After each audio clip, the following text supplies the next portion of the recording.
It's all publicity, but spin it how you want it.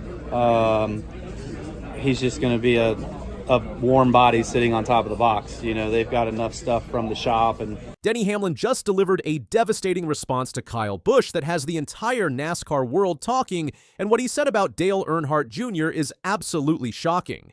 After Busch made some brutal comments about Jr.'s crew chief debut at Pocono, Hamlin stepped in with a defense that nobody saw coming, but there's a hidden reason behind his response that reveals something about the bitter rivalries and behind-the-scenes politics.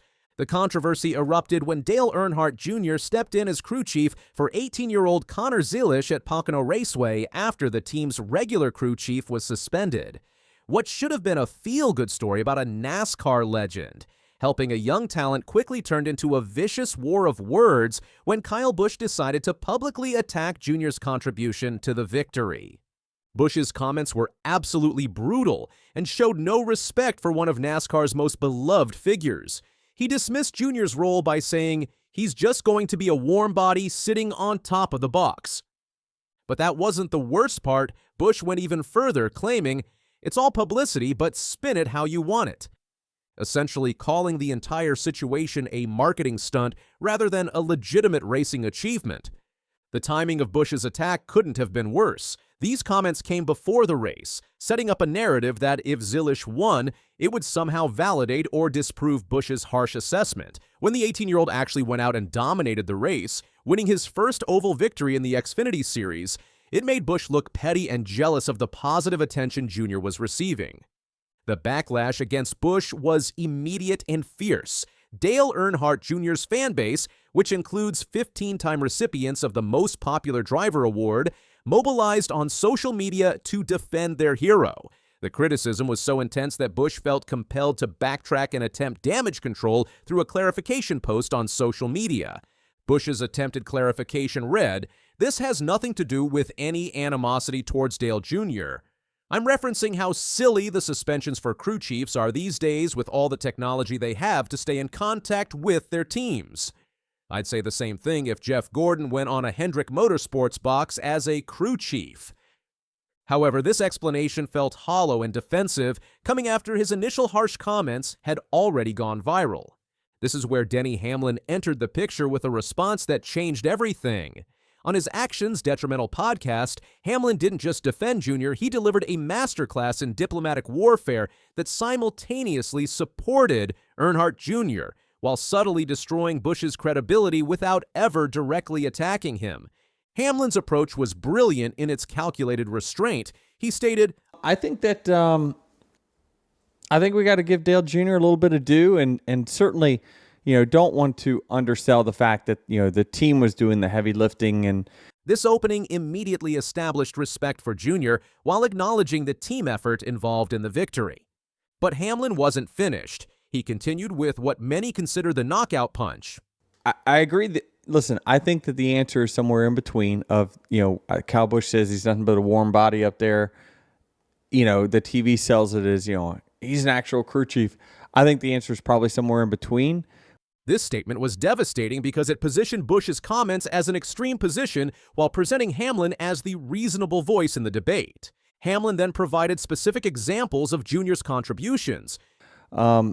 You got to get the message to the driver, and he saw opportunities strategy-wise, and he's probably talking to the engineers about the strategy. So this detailed breakdown showed that Hamlin actually understood what happened during the race, unlike Busch, who made his comments before seeing Jr. in action. The most powerful part of Hamlin's defense came in his conclusion. Yeah, I mean, the results were is that he was walking to victory lane at the end of that race, and obviously Connor drove that car fantastic, came back from losing a little bit of track position on a restart. This statement perfectly captured the bottom line. Regardless of the debate about roles and responsibilities, Jr. was part of a winning team, and results speak louder than criticism. Connor Zilisch himself provided additional ammunition for Jr.'s defenders when he praised Earnhardt Jr.'s guidance during the race. The young driver stated, "Finally, all the cards fell our way today. We were able to get the lead with a few laps to go and set sail. It was such a cool race, and having Dale in my ear, I definitely listened to what he said.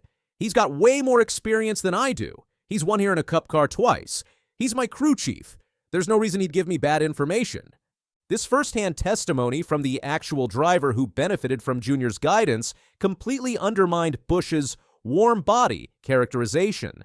Zilisch made it clear that Junior was actively involved in race strategy and communication, providing valuable input based on his extensive experience at Pocono. The deeper context of this controversy reveals long-standing tensions between Busch and Earnhardt Jr. that date back to 2007. When Jr. left Dale Earnhardt Inc. to join Hendrick Motorsports, it effectively displaced Busch from the team and created a rivalry that has simmered for nearly 2 decades. This historical backdrop makes Busch's comments appear less like objective criticism and more like personal animosity. Hamlin's 7 victories at Pocono Raceway give his opinion significant weight in this debate. As someone who understands the complexities of race strategy at the tricky triangle, his assessment carries more credibility than Busch's pre-race dismissal. Hamlin's experience at Pocono allows him to appreciate the nuances of what Jr. contributed to the victory. The broader implications of this controversy extend beyond the immediate participants. It highlights the evolving role of crew chiefs in modern NASCAR, where technology and suspended personnel can still communicate with teams through various channels. Busch's comments about the silliness of crew chief suspensions in the modern era actually make a valid point about rule enforcement, but his delivery and targeting of Jr. overshadowed any legitimate criticism. Jr.'s hands-on involvement during the race went beyond just radio communication. He was seen helping during pit stops, actually passing tires to tire changers under high-pressure conditions. This physical participation further contradicts the warm body characterization and shows genuine engagement in the team effort. Hamlin's diplomatic approach in this situation demonstrates why he's respected as both a competitor and a media personality. Rather than engaging in a heated exchange with Busch, he presented a balanced perspective that defended Jr. while maintaining professional relationships within the NASCAR community.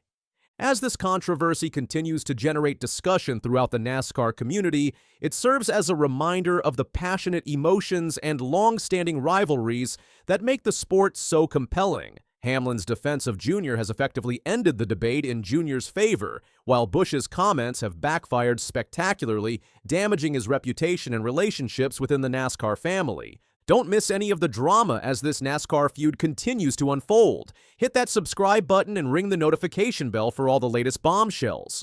Who do you think was right in this situation? Was Kyle Busch out of line, or did he make a valid point? Drop your thoughts in the comments, and let's see where the NASCAR community stands on this explosive controversy.